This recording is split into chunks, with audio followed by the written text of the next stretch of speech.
안녕하세요. 이 말씀을 함께 생각해 보시는 여러분들은 삶을 살아가실 때 계획적으로 살아가십니까? 아니면 계획보다는 주어진 상황들에 잘 대처해 나가시면서 사십니까? 대학 시절 제가 섬겼던 기독 학생회에서는 흥미로운 프로그램을 한 적이 있었습니다. 심리 검사 방법인 MBTI를 통해서 계획적인 사람과 계획적이지 않은 사람들로 그 집단을 나누고 각각 그 집단의 수련의 계획을 세워 보도록 했습니다. 그런데 흥미로운 건 계획적인 집단의 그 분들의 수련의 계획과 또 계획적이지 않은 그 집단의 수련의 계획이 너무나 큰 차이가 있었다는 것입니다. 계획성을 중시하는 집단은 구체적인 장소, 일정, 이동 방법뿐만 아니라 30분 단위의 프로그램까지, 거기다 식사 메뉴와 간식 메뉴까지 촘촘히 계획을 세웠습니다. 그런데 반대 성향의 사람들은 그냥 어디 갈지 정도만 정하고 구체적인 디테일이 없었습니다. 저는 어느 집단에 속해 있었을까요? 물론 저는 계획을 세우는 집단에 속해 있었습니다. 그런데 요즘 저는 상황에 따라서 자연스럽게 살아가는 삶에 보다 더 매력을 느끼고 있습니다. 여행을 하다가 늘 다니던 고속도로나 국도가 아니라 알지 못하는 새로운 길로 들어가 보면 새로운 풍경을 만나게 됩니다. 그리고 때론 계획 없이 그때그때 주어진 상황과 흐름에 따라서 여행을 하다 보면 촘촘히 계획했을 때에는 가보지 않은 곳을 가보게 되고 가보지 않았던 길을 가게 됩니다. 그렇기 때문에 평소 생각하지 못했던 것들을 생각하게 되기도 합니다. 이런 삶의 기술의 매력을 느낀 것은 비단 여행 때문만이 아닙니다.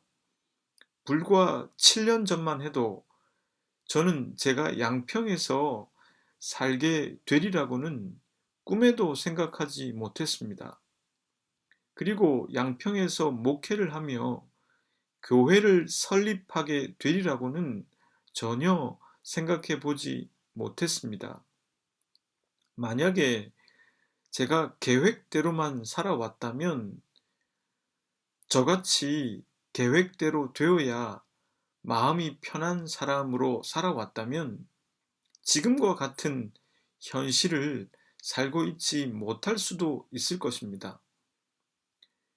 결국 계획대로 되지 않는다는 것을 깨달았고, 하나님께서 저를 이끄시는 방법 중에 하나가 바로 주어진 상황이라는 것을 깨달았습니다. 그래서 저는 미래 앞에서 겸손해야겠다는 생각을 했습니다. 그리고 그 주어지는 상황 속에서 바른 선택을 해 나가는 것이 삶의 기술이 아닐까 하는 생각을 해 보았습니다. 오늘 성경의 이야기를 통해서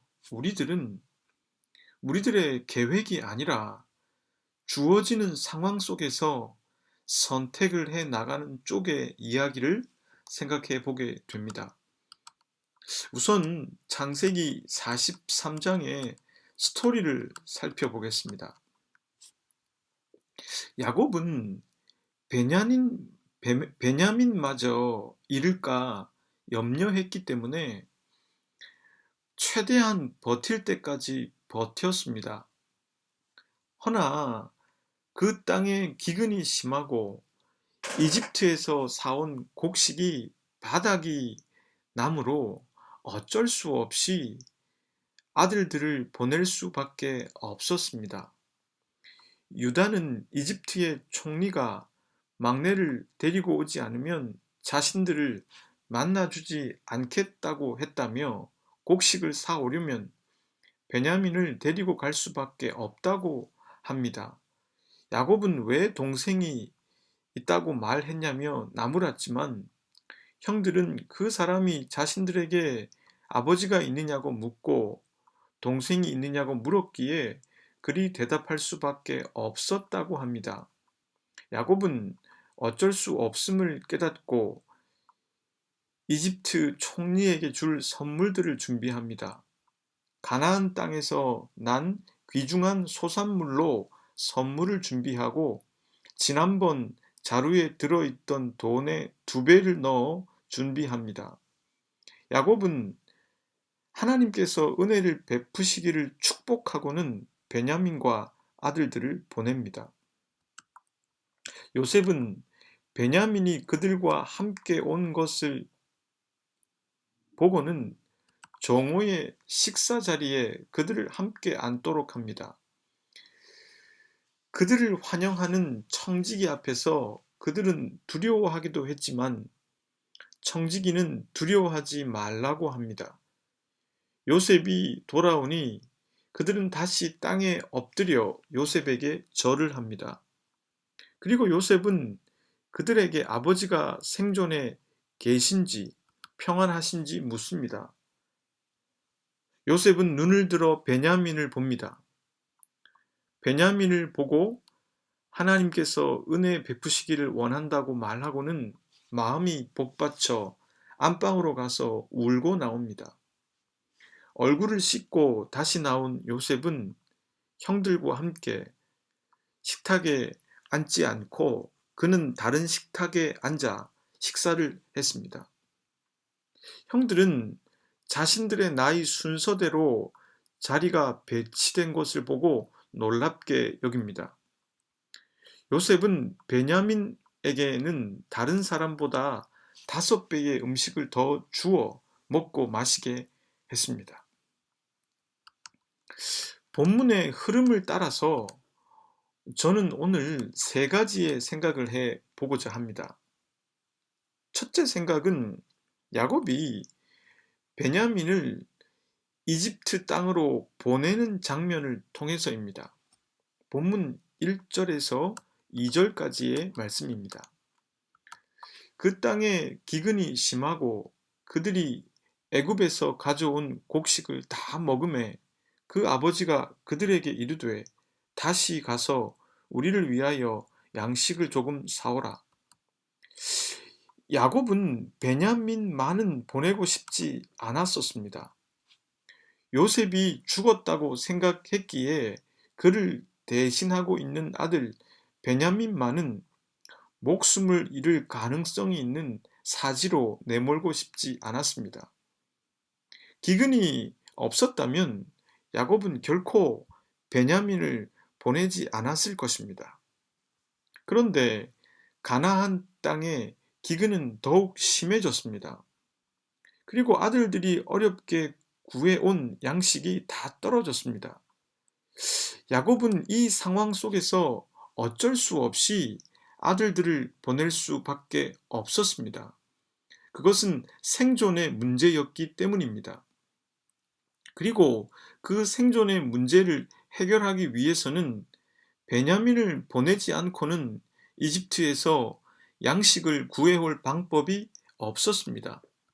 인근의 다른 나라들도 기근을 겪고 있었고 오직 이집트에만 양식이 비축되어 있었기에 이 상황에서는 달리 방법이 없었습니다. 이런 상황 속에서 요셉은 제국 이집트의 전권을 지니고 있는 사람입니다. 그는 양식을 갖고 있고 그 양식을 관할하고 있는 사람입니다. 이에 비해 야곱은 아무것도 모른 채 상실의 슬픔을 여전히 갖고 있는 먹을 것이 없는 아버지입니다. 이제 요셉을 대신하고 있는 베냐민마저 보내야 하는 처지에 놓여 있는 그는 제국의 힘을 빌리지 않고는 생존할 수 없는 상황에 처했습니다.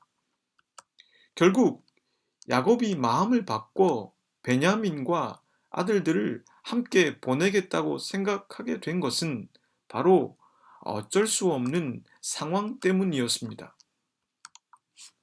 이 이야기에서 기근과 배고픔은 요셉과 그의 형제들, 그리고 베냐민이 다시 만나는 계기로 사용됩니다.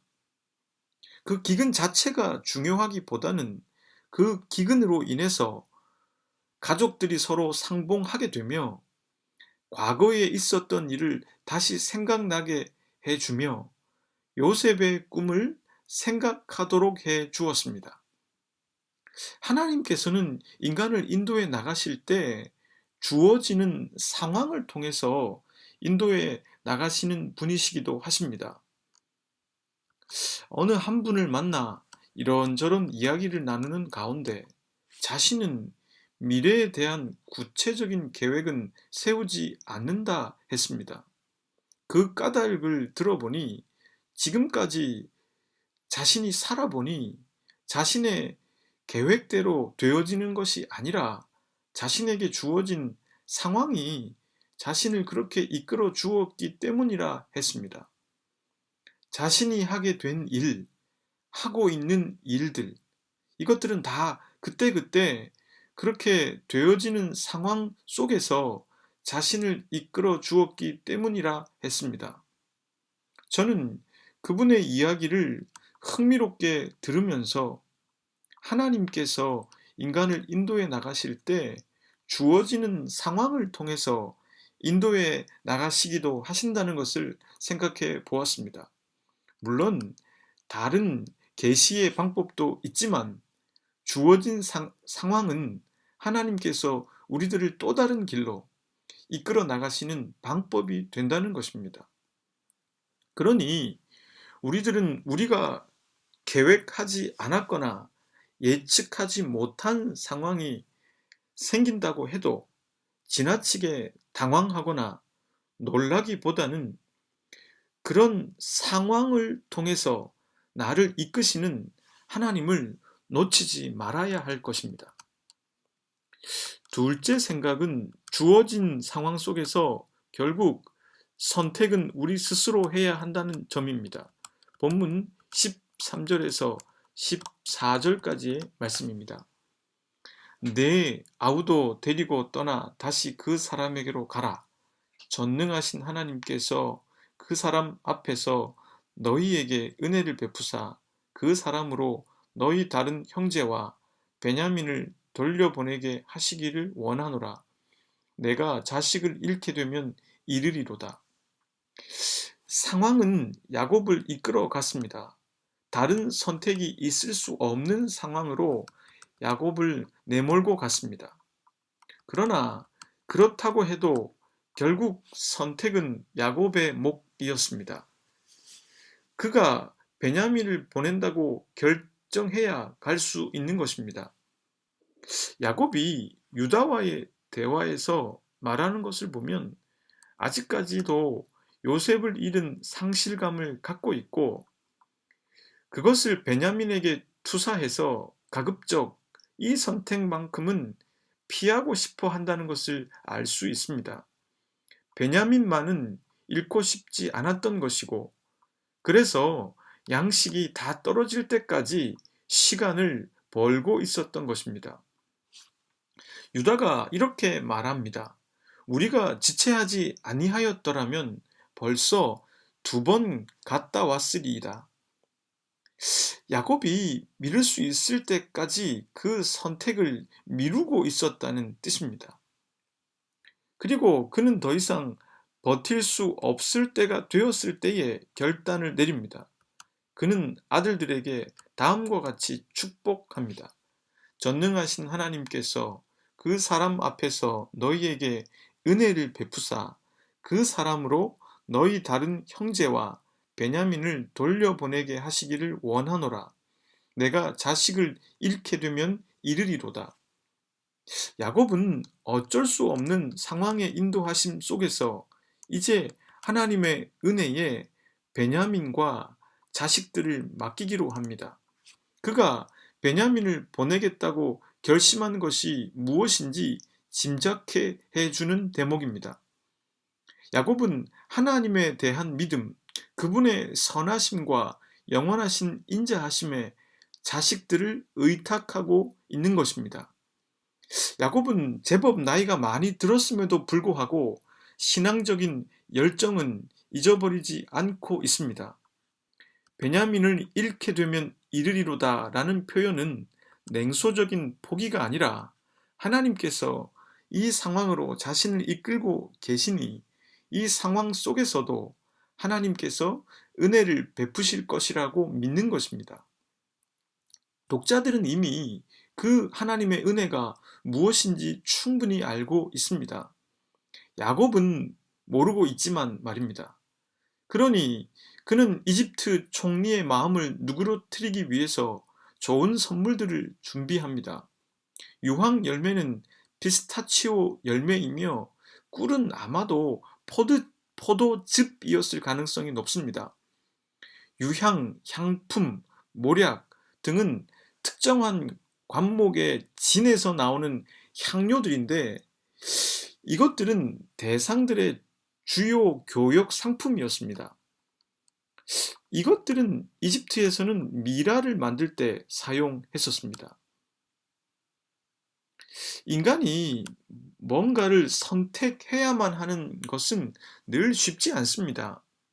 어느 한쪽이 확실히 옳고 어느 한쪽이 확실히 그릇되면 선택하기가 다소 쉬울 텐데 그렇지 않을 때가 많기 때문입니다. 페이스북을 창업한 마틴 저커버크는 늘 똑같은 패션으로 유명합니다. 청바지에 짙은 회색의 반팔티를 항상 입습니다. 억만장자인 그가 늘 그렇게 똑같은 옷을 입는 것이 왜 그렇게 하는 것인지 궁금해서 물었더니 그가 하는 말이 자신은 하루에도 많은 선택을 해야 하는데 그것이 너무 힘들다. 그래서 옷이라도 선택 없이 입고 싶어서 같은 옷을 여러 벌 사둔다. 실제로 저커버크의 옷장에는 청바지와 짙은 회색의 반팔티가 여러 벌 있었습니다. 생각해보면 애플의 스티븐 잡스도 늘 청바지에 터틀넥을 입지 않았습니까? 하나님께서는 야곱에게 기근을 주시고 베냐민을 보낼 수밖에 없는 상황을 주셨습니다. 왜 그런 상황을 주셨을까요? 그것은 야곱이 선택할 수 있도록 친절히 배려하시고 알려주심이 아닐까요? 주어진 상황의 인도하심 속에서 야곱이 어쩌면 보내고 싶어 하지 않는 베냐민을 보낼 수 있도록 하심이 아닐까요? 셋째 생각은 요셉과 형들이 다시 만나게 되는 장면을 통해서입니다. 그들은 전혀 예상하지 못했지만 야곱이 축복해준 하나님의 은혜가 그들을 기다리고 있었습니다. 우선 18절의 말씀을 보겠습니다. 그 사람들이 요셉의 집으로 인도되매 두려워하여 이르되 전번에 우리 자루에 들어있던 그 돈의 일로 우리가 끌려드는도다. 이는 우리를 억류하고 달려들어 우리를 잡아 노예로 삼고 우리의 나귀를 빼앗으려 함이로다 하고 형들은 여전히 두려움에 휩싸여 있습니다. 그 두려움은 과거에 얽매여 있는 것이죠. 잡혀 노예로 팔려가게 되지 않을까 하는 두려움은 요셉을 팔았던 장면을 연상케 해줍니다. 형들은 하나님께서 뿌린 대로 거두게 하신다는 보응 사상을 갖고 있었습니다. 그런 생각은 그들을 과거에 묶여 있게 만들었습니다. 자신들이 저지른 과거의 죄에 대해서 더욱 인식하기 시작해가는 그들은 더욱더 요셉 앞에서 진실해집니다. 그들은 과거에 묶여있는 모습이긴 하지만 이제 그것을 용서받을 수 있는 미래로 나아가고 있습니다. 그들은 지난번 여행에서 돈이 자루에 들어 있었다고 말하면서 그 일이 어떻게 된 일인지 도무지 모르겠다고 정직하게 털어놓습니다. 그들은 더 이상 어떤 사실을 조작하거나 은폐하려고 들지 않습니다. 형들이 생명의 길로 들어가고 있다는 의미일 것입니다. 그들 역시도 야곱이 빌어준 축복대로 하나님의 은혜에 속해 있는 사람들이었습니다. 그들 역시도 약속에 속한 사람들입니다. 그 약속은 여전히 그들을 이끌고 있습니다. 그 약속은 그들에게도 관심을 갖고 있고 그냥 넘어가 버리지 않고 그들을 내버려 두지 않습니다. 하나님께서는 우리가 대충 외면하고 회피하면서 살아가길 원치 않으십니다. 우리가 새로워져야 할 부분은 드러나게 하시고 직면하게 하시고 그 부분 앞에서 진실하길 바라십니다. 그들이 자루에 들어있던 돈에 대해서 말하자 요셉의 청지기가 이렇게 말합니다. 본문 23절의 말씀입니다. 그가 이르되 너희는 안심하라 두려워하지 말라 너희 하나님 너희 아버지의 하나님이 재물을 너희 자루에 넣어 너희에게 주신 것이니라 너희 돈은 내가 이미 받았느니라 하고 시므온을 그들에게로 이끌어내고 청지기는 요셉처럼 지위가 높은 사람의 집에서 많은 종들과 집안의 대소사를 책임지는 그런 관리자였습니다. 요셉은 그를 신뢰했고 그랬기에 형들을 응대하도록 했을 것입니다.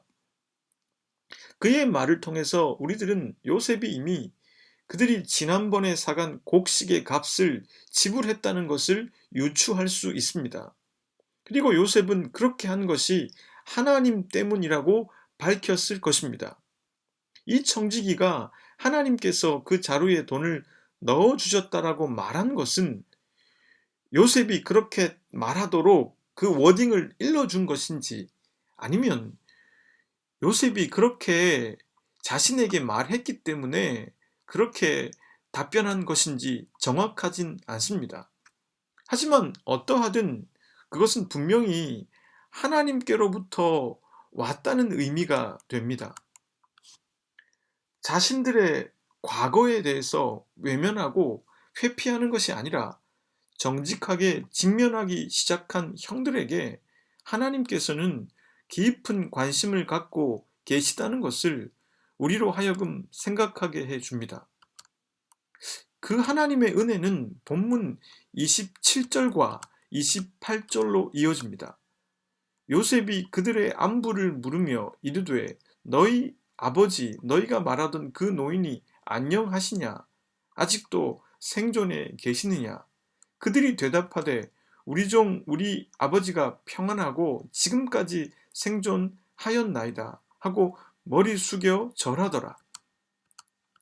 형들을 대하는 요셉의 어조도 바뀌었고 태도도 바뀌었습니다. 형들을 자신의 만찬에 초대했고 그리고 아버지에 대해서 아버지가 안녕하시냐라고 물었습니다.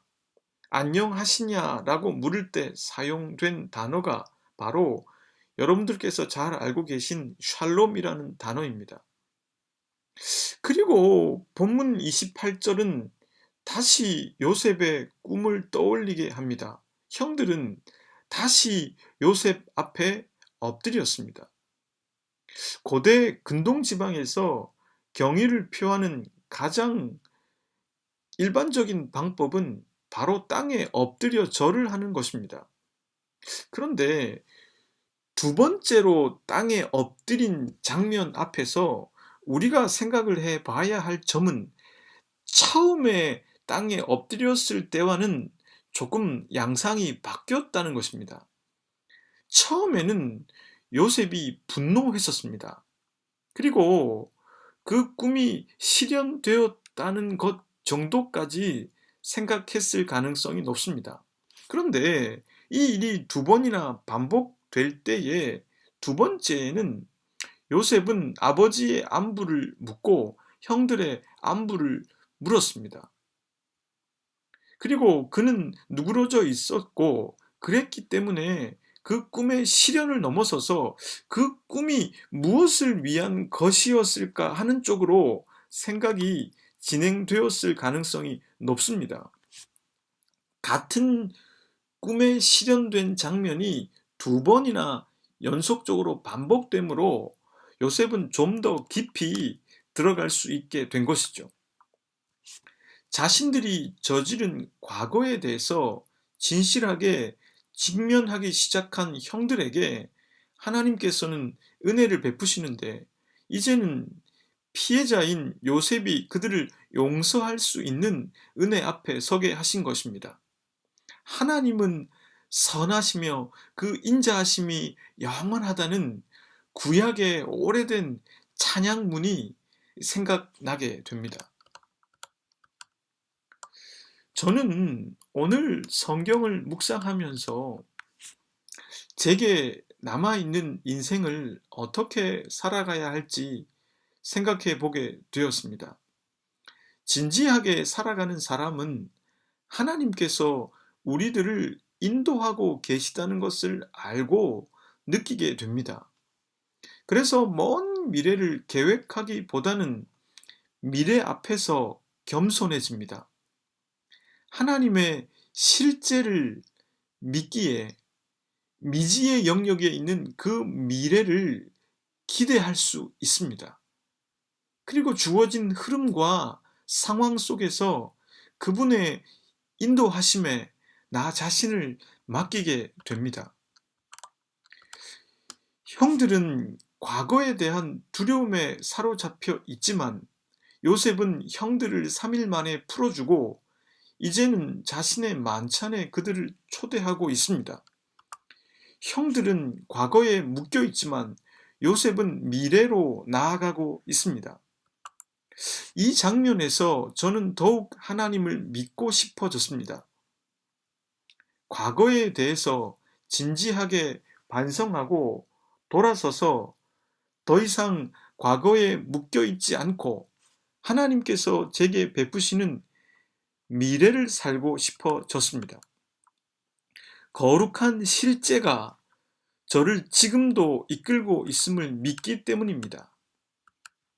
사랑하는 형제자매 여러분, 그 거룩한 실제를 믿으시길 바랍니다. 여러분들의 어제가 어떠했든 그 거룩한 실제가 여러분들을 전혀 예상하지 못한 용서, 화해, 평안의 길로 이끌고 있습니다. 이제 다 함께 기도하시겠습니다. 하나님, 거룩한 실제가 저희들을 이끌고 있음을 믿습니다. 그러하기에 저희들은 과거에 얽매이지 않고 잘못된 과거에서 진지하게 회개하고 돌아설 수 있습니다.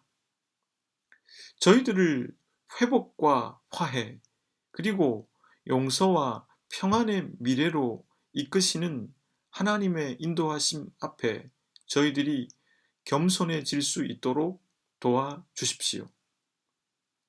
형들이 전혀 예상하지 못한 반전이 그들을 기다리고 있듯 저희들의 미래에 있는 하나님의 예상할 수 없는 은혜들을 사모합니다.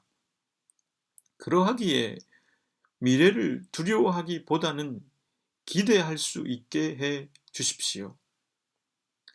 남은 2주간을 살아갈 때 주님께서 우리의 삶을 이끄시고 있다는 것을 절감할 수 있게 되기를 기도합니다.